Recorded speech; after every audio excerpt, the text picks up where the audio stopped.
Talmor, Shishin Marachi. Talmor is my home. My family have worked the land for generations.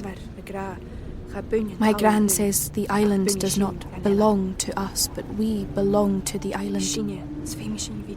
And we must be ready, for a great evil is coming, and death follows with it. Listen and subscribe to the latest season of Undertow, The Harrowing, a Storyglass production presented by Realm, available wherever you get your podcasts. Hello, I'm Alison Larkin, writer, comedian, narrator, and host of the Jane Austen podcast. Join me as we embark on a journey through Austen's timeless stories, starting with Pride and Prejudice. The Jane Austen podcast with Alison Larkin is available wherever you listen to podcasts.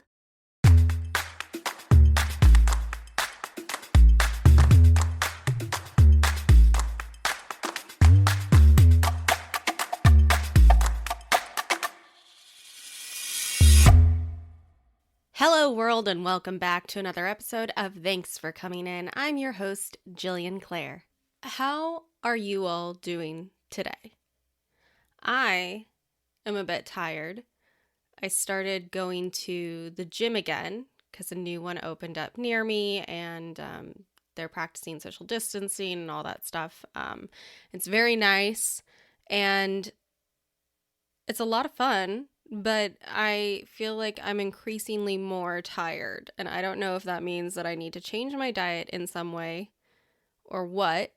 I'm sure it does. I'm sure I need more protein or something to that. So I'm probably going to go have a protein drink after I put all this together. Little book update for you. I just started the Grisha trilogy, so I'm in the middle of Shadow and Bone right now. And please tell me if I'm saying that completely wrong, because I feel like I'm probably saying it completely wrong. But it's really good. My best friend Sarah wanted me to read it before the Netflix series came out, so I'm gonna power through these guys. What are you guys reading? Because I love book recommendations so much, and I would love to know what you currently have on your nightstand. So tell me. You can go to the show's social media pages and let me know what you're reading. Those links are in the show notes. And hey, give us a follow while you're over there. Today on the show, we have Lexie Stevenson. You know her best from Young and The Restless. We have a great conversation, and it was great to meet her. So here's my conversation with Lexie Stevenson. Welcome to the show, Lexie. Hi. How are you on this fine California day? I am doing really well. Very happy. It's getting a little warmer outside, so I cannot complain. Yes, I know it's starting to warm up. We might be able to go to the beach soon, I feel like. I went to the beach yesterday and it was actually really nice. Yeah, I was so happy. Oh, nice. Was it crowded? Oh yeah, it was super crowded. My friend and I we had to walk down the beach a little ways so that we could find a spot, so we were still social distancing and all of that. Yeah. There were a lot of people there. That's crazy. Yeah, I know it's going to be an interesting summer, I feel like, with social distancing orders still in place, especially in California since it's such a popular destination for vacation goers. Yeah, It'll be interesting exactly. to see how it is. For sure. Yeah, no, it'll be different, our new normal. Yes, the new normal. But how long have you been in California now? 4, 5 years? 4 or 5 years. I moved here in 2017. Okay. Yeah. And where did you move from? Where are you from? Maine. I am from, originally from Bath, Maine. My parents now live in Vinyl Haven, Maine, so that's where our home is. Our home, well, I guess not my home anymore, but It's the family home. The family home is in Vinyl Haven now, which is I spent my summers there and stuff growing up because my grandmother lived there, and then now the whole family's there, so works out nice. That's nice. I love going to the East Coast, so it must be nice to actually go home to the East Coast after spending all of your hot days in LA. Oh, so nice. It is. It's funny because I definitely took it for granted when I was living there, and now that I'm here, I'm always like, wow, it'd be so nice to take a vacation to Maine, which I never thought I'd be saying, but here we are. Well, some of us like to actually see seasons, and they don't exist in California. So, Yeah, no, you don't get many of those here, but oh well. so you said you grew up in Maine. When did you decide that you wanted to be an actor? Was it something that you knew early on? Yeah, I would say pretty early. I started out just kind of singing around the house all the time, and my parents, wanted, of course, wanted to support that and be like, "Oh, well, if you want to be a singer, let's find some opportunities to do that." And in Maine, of course, there weren't many except for high school talent shows, and really that's it. I mean, we don't have great recording studios out there, or Hmm. really just opportunities to kind of get your you know get your feet wet. But Yeah.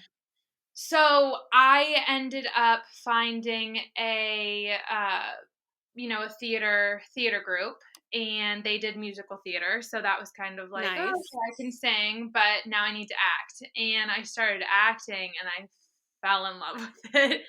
And kind of decided, hey mom, this is what I want to do. um and yeah, I guess that's from you know that was the age I had started kind of Yeah. wanting to do. I was probably around 7 when all of that That happened. is It's so funny. I was the exact same way. I started singing super, super young. And then by the time I was like 7, I had discovered acting because of doing the Yeah, musical theater things. And I was like, oh, wait, wait, wait, but this is more fun. I like this one more. exactly. That was my experience. I love that. So you start doing these musicals and whatnot at your theater. When did you decide that like you were going to come out to LA and actually pursue it as a career? Because it is a big leap to take. Huge leap. So it's funny because my mom is a doctor and a lawyer. Oh, So wow. so college for her was, okay, you need to, grades, college, master or graduate program, then we go on and, we do our thing. And so I think what it was funny because I had gotten into my first choice college, and I'd gotten recruited to the swim team, and it was really exciting. And then my uh our family friend had come and visited us in Maine, and he said, "Hey, I would love to, set you up with some meetings with some agents and managers just so that you can kind of get a feel of what it will be like after college." Yeah. And they said, "Oh, we would love to meet with her." So I said, "Okay, like I'll just go out to LA and, meet with them." And it was again just to see what it would be like after college, getting signed and stuff like that. And when I went and I met with them, they all ended up wanting to sign me except for one. Wow. Probably 6 different people. And they said, "We would love to sign you, but you have to move here." So I flew back. Yeah. So I flew back home, and because I'd been staying with my uncle, my mom's brother, while I was out here, and I flew back home and I said to my mom and my dad, I said, "Hey, listen, what if I deferred from SUNY Purchase for a year and decided to move to LA?"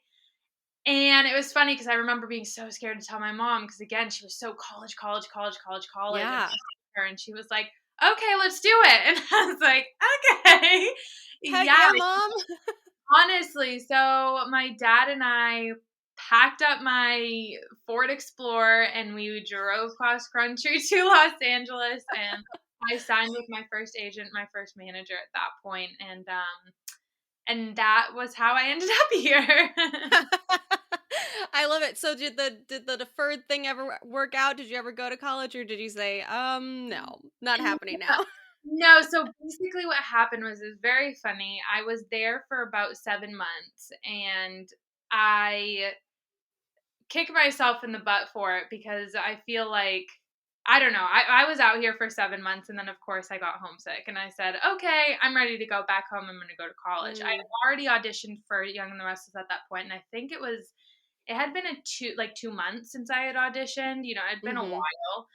So I had completely forgotten about the audition. And on top of that, when I had went in there and I had signed on that casting sheet, I was flipping through pages of names. I mean, it was a cattle call Yeah. for the role. And so I had emailed my agent, my dance coach, my modeling agency, my manager. I emailed everything. I said, I'm going home, whatever. And my agent messaged me back immediately. He goes, wait. We've been wanting to, wait and tell you. But it was a callback for Young and The Restless. So he said, just go to the callback, whatever. Went to the callback the next day. They said, we want to bring you in for testing. Oh I my was like, gosh. yeah. And I was like, oh my God. I said, okay, whatever. And through the whole process, my thought was, there's no way I'm going to get this. So what do I care if I mess up? And I think because I had alleviated all that pressure, I ended up nailing every audition I had for them. It's And so true. The second that you walk in saying, you know what, I don't need this, I'm just doing it for fun and because I like it, that's when you actually get the part. yeah, exactly. And it's so funny because it's literally the biggest secret. People ask me all the time, oh, like, what do you think got you that audition? And I always say, I just didn't care. I cared about the audition. I care about the Right. opportunity, but it wasn't a situation where I was desperate for it. And I was like, I need this. You know what I mean? Mm-hmm. And, so I did that. And then the following day, my agent called me and I go, hello. And he was like, Lexie, it sounds like you're in a dark room, like creeping. And I was like, no, I have been in a dark room all day because I'm like waiting to hear on it. And he goes, okay, well, I have some bad news and I have some good news. And I was like, okay, I didn't get it. I was like, it's fine. And I just kept saying, Yeah. I didn't get it. He goes, nope, they're going to put you on contract for 3 years. And I just remember my legs gave out from under me and I was just so happy. I was like, wow, that's crazy. And then I said to everyone, never mind, I'm not going to college. I'm going Wow. So they put you on contract for 3 years. That's great. yeah, no, it was awesome. It was one of the best times in my life. And I met my best friend on there because I'd gone into testing with the guy who would soon play my brother, which is Noah Gary. And he is now my best friend in the whole world. So it was Aw. it was fun every day, which was cool. Yeah. I love soap operas because I grew up on a soap opera and I think they're just such a great training ground for actors because the amount of work that goes into being on a soap opera is so intense and I feel like soap opera actors never get the credit that they really deserve because it's so much work. It's so hard. Constantly new scripts every single day. It's like a boot camp for actors. Oh, that's exactly what I say to everyone. It helped me. It helped me with time management. It helped me and memorize. I can memorize lines like there is no tomorrow. I am confident if a show was like, "We need you here tomorrow. Here's 3 scripts. Memorize it." I could for sure do it. And I think it's funny because a lot of other TV shows, you have a few days of rehearsal, or just have so much more time. Whereas on Young and the Restless, we're filming 2 to 3 episodes a day, which is Mhm. nuts. And I didn't realize how nuts it Crazy. was because it was the first thing I had ever booked. Wow. That's some Cinderella type stuff there. That doesn't usually happen in LA. Yeah, no, I am super blessed, super blessed. So are you still on Young and the Restless now or have you left it? So I left. It was a lot of things had happened on the show. Unfortunately, my grandfather, the head honcho of my family, passed away in real life, which was Oh. unfortunate. And kind of without Christoph, it wasn't the same, and I Yeah. think everyone could feel that. So my family, we weren't killed off or anything. It was more, Good. we still talked about it on the show, and I think there's a possibility. I don't want to say like I'll never be on the show again. There's a possibility of me coming back, but for right now, I think I want to focus more on things that will, because I did it for 3 years. So now that, it's kind of a comfort zone for me. And now I want to move into Mm-hmm. other things that are going to push me out of my comfort zone. Right. Well, and like I said before, it's like a boot camp. So you've gone through, 3 years of intense training basically. And Yeah, now you kind of can take on whatever, which is awesome. exactly. Yeah, no, and it definitely feels that way, which is great, because especially through I signed on with a new agent and a new manager, and it is a huge blessing. But they probably get me about 6 auditions a week, which is Wow. a lot, especially Yeah. to prep properly for all of those. And honestly, if I had not been on Young and the Restless, I don't know that I could handle it. But now, Mm. but because I'm able to memorize lines quickly and I have to go through that process really quickly, it's it's manageable. I love that. What do you want to do? What's like the dream path? Because everybody has their own path that they want to take. What do you see yourself doing? So, I always feel like every actor has that dream role and that dream goal. And this is going Mhm. to sound so cliche, but I want to be a Marvel superhero, not just in a Marvel movie. I need to be Yes. a superhero, and I need to win an Oscar for that role. Like, that's That like, would be iconic. exactly, like the most, because I'm like, what is the best of the best thing, right? That like Yeah. I could do and like would want to do, and that was it. So As a podcast network, our first priority has always been audio and the stories we're able to share with you. But we also sell merch, and organizing that was made both possible and easy with Shopify. Shopify is the global commerce platform that helps you sell and grow at every stage of your business, from the launch your online shop stage all the way to the did we just hit a million orders stage. Whether you're selling scented soap or offering outdoor outfits, Shopify helps you sell everywhere. They have an all-in-one e-commerce platform and in-person POS system, so wherever and whatever you're selling, Shopify's got you covered. With the internet's best converting checkout, 36% better on average compared to other leading commerce platforms, Shopify helps you turn browsers into buyers. Shopify has allowed us to share something tangible with the podcast community we've built here, selling our beanies, sweatshirts, and mugs to fans of our shows without taking up too much time from all the other work we do to bring you even more great content. And it's not just us. Shopify powers 10% of all e-commerce in the US.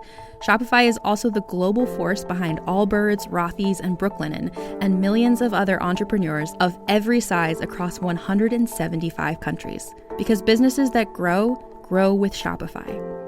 Sign up for a $1 per month trial period at shopify.com/realm, all lowercase. Go to shopify.com/REALM now to grow your business, no matter what stage you're in. Shopify.com/realm.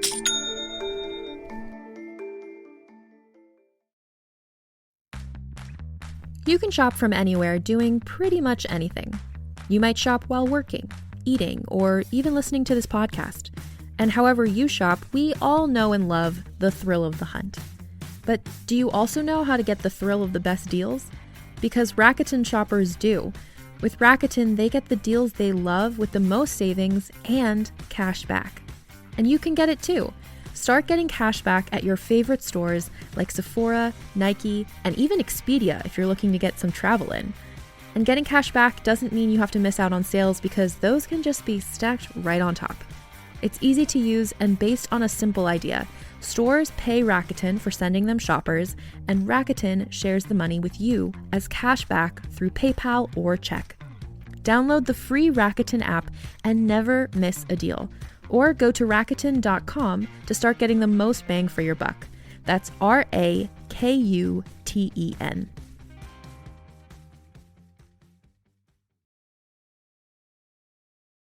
I like that though. I feel like so many actors think that the antithesis of acting is like some gritty role where you're playing like a drug addict. And I'm like, But that's so based in real life, right? That's so Right. present with what, a lot of people deal with on a daily basis.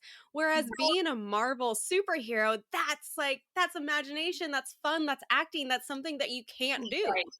Right. Yeah, no, and that's exactly how I feel about it as well, because I had never, before I had signed with my agent, my manager, who I love more than life itself, I had never auditioned for a role that was not grounded in reality. Mm, And since I've been with him, I've auditioned for two, and it was shocking to me how difficult it was and how much it mm-hmm. pushed me, because it's not rooted in reality. So I can't pull from, oh yeah, I remember that one time I was flying through the sky and I saved that one, you know what I mean? Yeah. You pull from that. So it's like you really are using your entire imagination, which is really cool, and which is why I admire people who do those kinds of movies, because it's just it's very difficult. It is. And I think that's what makes movies like, E.T. and Indiana Jones and all those things that are classics so amazing and so interesting, because it's not something, it's so far, far, far from reality that we Right. actually get to relax into it as the audience. Yeah, exactly, which is really special. Yeah. I love that. I love that that's your goal. I hope that you become a Marvel superhero. I want to see it. Dang it, girl, I will one day. I'm like, I know it. I'm Hell yeah. gonna So on the show, we like to talk about either awful or great auditions or things that you really wanted that you didn't get. Is there an audition story you would like to share with us? Yes. So I've kind of been bouncing back and forth between between two. I don't know that I have any funny ones, which is so I have a lot of funny um self-tape stories. Oh Just yeah. just because I actually have a so this might be a little different, I guess, maybe than what people might usually, like, stories they might usually tell on here, but I go to a self-tape studio, and at that studio is his name's Jason. He does my self-tapes and he coaches me. And I don't know what it is about the space, but I never feel more like myself than when I am in that self-tape studio. So I do it's very funny, and I guess it might be a situation where you have to be there, but before I do a self-tape or before I do a slate, I do really weird stuff. And what I mean by that is I'll be like, nee, nee, nee, nee, nee, pow, pow, pow, pow. Like, I'll do that, like, before, like, my auditions. And I'll be like, okay. Like, I just do the most weird stuff. And it's funny because he has all of the weird stuff I do before, the auditions. And I can't wait, because one Oh day my when I god. do book a role, one day when I do get that Marvel role and I win an Oscar for it, he's gonna make a compilation of all of those clips, and he was like, I'm gonna release it into the world. And I was like, honestly, go for it, because I think it's so, for me, it's funny, because I think a lot of the times, maybe casting directors or just people who see the self tapes see Hmm. it and are like, okay, this is probably the character that she was in the whole time. And for me, it's not. I mean, probably a split second before I go into my lines, I was just being like, do do do do do do do do do, like, you know what I mean? Like, just doing some weird stuff. And it's funny because I think too, I don't know. Sometimes we leave it in there. So, like, I'm literally gonna be ended up known as the girl who, like, does the really weird crap before it's like, 'cause sometimes it's funny. Like, sometimes it works, Yeah. and I just, like, for me, it gets me to loosen up because I can get really stiff. So Mm. that's kind of that's my funny funny things I do. I love that. It's true though. It's like, you release that nervous energy or the awkward energy, or, just that stuff that's built up inside of you that you don't want showing in your audition. Exactly, and that's kind of what happens. I mean, sometimes I'll put my hands on the ground, I'll do like a somersault in, and then I'll stand up, and then I'll start the scene. Like, I literally just do the weirdest stuff, but I like come in and I'm like, okay, hi, my name's Lexie. You know, it's very, it just helps me. And I think for me, it makes me let go of the idea that I had for this audition, let go of the idea this has to be perfect. It has to be exactly the way that because the whole thing with auditioning and acting is to not plan it out, but to discover while you're in the script, which is so fun when you're doing that. Because then when you discover something new, it's like, wow. So when I do those things, it opens up my heart and my brain to be able to receive that, I guess. Yeah. Yeah, I don't know if you watched the SAG Awards last night, but when Mark Ruffalo won, he spoke about how, the award isn't really for him. It's because he was able to work off of the people around him. And that's really what acting is like that's what I was taught when I was very young, is acting is reacting. That's what we do. Right. And it's crazy because sometimes people, you say that and, somebody will be, oh, LOL. Yeah, I heard that in, acting class in high school. And it's like, no, but that's really what it is. And I think, and I see it all the time, even with my friends and stuff, getting stuck in that, okay, I'm going to give you something. And then they fight it because they say, no, no, no, no, no. I have this idea for this audition. I have no room to discover. I have no room to play, which is, I would hate it if I was acting. Yeah. Of course you're going to end up getting burnt out and stuff like that if you're doing it like that, because it's not fun, It's not fun at all. Like sitting there trying to figure out what inflections go into each line. That's not, unless you're doing Shakespeare and there's like a certain type of like iambic pentameter happening or something, there is no reason to sit there and do that. Exactly. It's not fun, but I also get it because of course I've been there, I've done it, and it's taken a lot of coaching to get out of that, but we are here now, so. Yeah, I mean, and it's so much more fun to just be able to realize that if you just listen to the other person and honestly react as the character, you're going to discover something beautiful within it.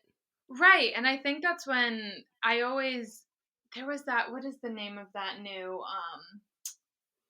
I can't remember the new movie, and there's that little ghost, and they go, and the piano player. Soul? Soul, yes, Soul. And I keep wanting to say spirit, but Soul. Soul, they could not have done a better job at the representation of when somebody drops into their art and they go into that space of like the auroras and all of that stuff. And when that happens for me is when I'm in the middle of a script, and then my coach or whoever I'm reading with, or my co-star, whoever, when they come at me with something I didn't expect, and I'm like, wow, that's cool. And then we go at it and we're just on the move with that. You drop into your art, which is just really, really, really cool. And I think that happens the most for me when I end up discovering something in a script, because you get really excited. You're like, oh my God, I wasn't ready for this, but let's go, Oh, we're doing that. We're going there. Okay. Yeah, let's do it. Exactly. It's like, okay, we're all here, all hands on deck, let's go. And you have like a split second to make that choice. Is this, can I go this way? You know what I mean? So. Yeah, I mean, there are the actors who, I've definitely been on sets where it's like you give an actor something different than what they're expecting, and then they stop and they're like, wait, I don't, huh? Right, and you're just like, well, I'm just trying something here. Yeah, exactly. And I think, and it's so cool because it's difficult, because sometimes when I think it's it's the worst thing when you're on set and when you're with an actor who will not give into, because at the end of the day, acting is reacting, because we both see this, this flower wall, right? But it means something different to me than it does to you. And like that, Right. and that's exactly how a script is. You're never going to see it the same as somebody else. So it has to be, my whole thing is I make it more about the person who I'm reading with than it is about me, because if I do that, the thing's going to flop, because it's not just about me. If it's like, you both have to kind of support each other and make it can be. It's very true. Before we end this lovely interview, I want to give you a chance to talk about the Endometriosis Foundation of America, because I know that you have do a lot of work with them, and it's very important to you and close to you. So I'd love for you to talk about it. Yeah, of course. Where do I start? I guess I'm like, I was okay. So in middle school, I started having I started my period at a very young age, which was a little unusual. I think I was 8 the first time I Wow. screamed to my mom. I'm like, "Holy crap, like what is going on?" She goes, "Oh, okay.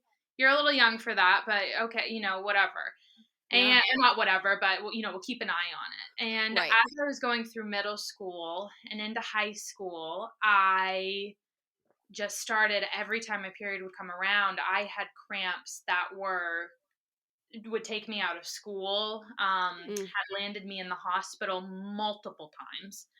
And we just couldn't, figure out what it was. And my mom had asked our doc, 'cause my mom has, she has endometriosis. So she had asked my daughter, or asked not her daughter, my daughter, my OBGYN, hey, do you think it's possible she has endometriosis? And she said, no, there's no way, she's way too young. We're not even going to, test her for it. And so we were like, okay, I just have bad period cramps. I just have bad cramps. There's obviously something else going on. And as I had gotten older, I just kind of would go to the ER and they would send me home with tramadol, Toradol, hydrocodone, oxycodone, and it was Oh horrible my because Lord. I'm not that big, so it would make me very nauseous and I'd be sick for a couple of days, and it was miserable. So in my senior year, I think it was either it was my junior or senior year. I was over at my boyfriend's house at the time, and I think this part is important. I know it's a little vulgar, but it's important. For me, it's important so that other women know. We were being intimate, and as that was happening, all of a sudden, my stomach, I felt like I thought my appendix might have burst. Like, I didn't know Oh what my I God. felt like I'd been shot in the stomach. Wow. So immediately his parents he screamed from his parents. They wrapped me up in a blanket. My parents came and got me. They put me in the car and drove me straight to the emergency room. And on the way to the emergency room, I had a Tylenol 3 left over. They gave me, so I had taken 2 Tylenol 3s because I had my finals the next day. So we Oh were trying to man. get me to feel better before we got to the hospital. So it would be like, okay, I can go home and sleep. And so they gave me 2 Tylenol 3s. Nothing happened. We go into the hospital and they gave me 2 syringes. I don't know how much it was, but it was first syringe of morphine and then a second syringe of morphine. And I was still awake and I was still Oh screaming. my God. Yeah. And I'm really small again, so it should have knocked me out. Right. And there was a younger doctor there, and I think she still kind of had that passion for her job where she was like, I need to figure out what's wrong. So she went through a bunch of tests. She did an internal ultrasound, saw that 4 ovarian cysts had ruptured all at once. And Oh my God. yeah, and I had more ovarian cysts, and one of them looked like it might be, it looked like it was a possibility that it could have been a tumor. So she was like, okay, we need to go to the Boston Children's Hospital. I went down to the Boston Children's Hospital. Dr. Laufer, he went in there, saw that the endometriosis had wrapped one of my small intestines up into a ball. And it was crazy because my body had actually healed itself, and the kind of ball of intestine was just, floating around in there, which is great because it didn't kill me, but it definitely could have. Right. So that was when he said, wow, like, you have endometriosis. You're really lucky to be alive. And I was like, wow, okay. So that was when I got diagnosed with it. So it was about 4 or 5 years that I was in pain, which then led me to being like, I need to help other women never go through this. And that was when the Endometriosis Foundation reached out to me. They invited me to the Blossom Ball in 2019. And then I sat there and I listened to all of these women's stories, and it was the most inspirational thing. And I told them, I told Dr. Second, I said, I have to be a part of this. I was like, wherever I fit in, I was like, please let me be a part of it, because it's really sad. Like, a lot of women don't know, and they go through the same thing I went through. And luckily I'm very fortunate to have the family that I do, where we have the financial ability to be able to put me in the hospital and put me in the ER, once a week or however long I'm having that. And we're able to pay for these doctors, and a lot of women don't have that, let alone surgery that it takes to test you for endometriosis. So for me, that's kind of, what happened there. And they had found me, the Endometriosis Foundation had found me because I had written a story about it on my blog. And also after that, I think 2 or 3 women had recognized me in public, and they said, hey, like, I read your blog, and actually, I have it. And I was like, Wow. oh. And I asked them, I said, did you find that, because I'm curious, because I want to help people. And even if it's just 3 women, I helped them get diagnosed sooner than I did or my mom did. Because for me, it was 4 or 5 years. My mom, it was 6 or 7. Oh. So that's kind of that. And the Endometriosis Foundation is amazing. They're constantly finding new ways to raise awareness about it, researching it, trying to figure out new ways to kind of limit the symptoms. And for me, it's like heat pad, hot tea, no gluten. And as long as I do that, I can minimize them. It doesn't make it go away, but definitely helps. So. Wow, that is quite the story. It's awful that you had to go through that, and that the first doctor said, "Oh no, there's no way you could have it." I mean, that's just Right. it's so disheartening to hear that there's doctors out there, and I'm sure, they have their reasons for saying that, but I feel Right. like diseases and things like this are constantly evolving, and it's different for every person, right? So like, Right. what's to say you didn't have it at that age, Right. And that was and that's what made me, I think, at the end of the day, really it made me understand how important it is to raise awareness around it, because there are doctors constantly telling other women some doctors don't even know about it. They're like, oh, what's endometriosis? man. It's crazy, because a lot of people, and it's not their fault. I mean, that's kind of why I'm here, I feel like, is to, when I do tell people, hey, I have endometriosis, and they're like, oh, what's that? I'm like, oh, okay, let me educate you. This is what it is. Really awful. And it's crazy, because my dad and my boyfriend, I don't think before they had met me or my mom, really understood some of the things that women can go through. And I remember my dad, it gets me a little emotional, but I remember my dad telling me, after I had gone to the Blossom Ball, because I brought him and my mom as my dates, and my dad was like, I just remember you screaming, Daddy, please help me. And he said it broke his heart. And he was like, I'm so proud of you for doing all this. So I think it's pretty cool, because I do it for my mom and I do it for my dad. So as well. Yeah, But me a little teary-eyed. yeah, I'm like, oh my God. But it's, cause my dad's like this very rough guy. So when he said that to me, I was like, oh. Yep, that's the tearjerker. Whenever men or dads say stuff like that, you're just like, oh, okay, I'm gonna sob now. Yeah, exactly. You're like, all right, this is a lot of work. So I'm like, I can't really help it. Well, thank you for all of that incredible work that you're doing with them. I think that's a great cause, and I hope that more people listen and that the word gets out. I know that there's, some celebrities who have been talking about it more lately, which is nice. So I Yeah. hope that people realize the importance of this. Yeah, no, for sure. And I think slowly but surely they definitely are, because it is becoming, like, Halsey started talking about it more. Haley Baldwin's sister, she's a part of the board, or not the board, but she's a part of the foundation as well. And it's great, because the more I can see when I'm talking to people, they'll be like, oh yeah, I heard about that. You know what I mean? And it's like, at least people are hearing about it. They might not know the extent, but at least now people know what it is, which means doctors are going to know what it is, which means people are going to get diagnosed sooner. Right. Well, thank you again for all of that and for coming on the show. I have had a blast talking to you. Where can people find you on social media? So, my Instagram is Lexie Stevenson, just how my name is spelled, just all one. I'm so creative.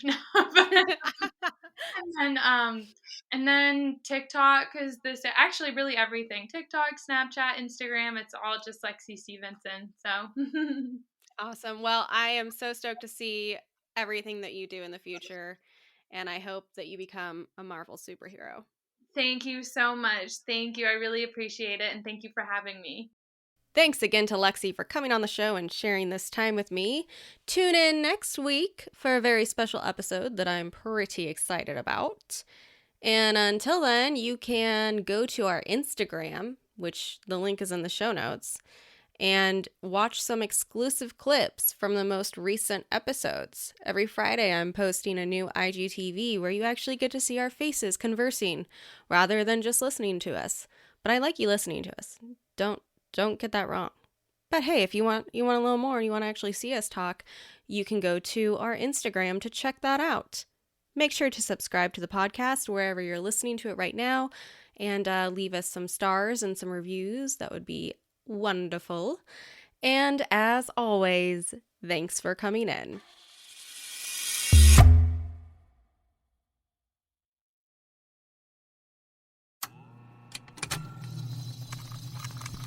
Contained herein are the heresies of Radolf Buntwine, erstwhile monk turned traveling medical investigator. Join me as I study the secrets of the divine plagues and uncover the blasphemous truth that ours is not a loving God, and we are not its favored children. The heresies of Radolf Buntwine, wherever podcasts are available.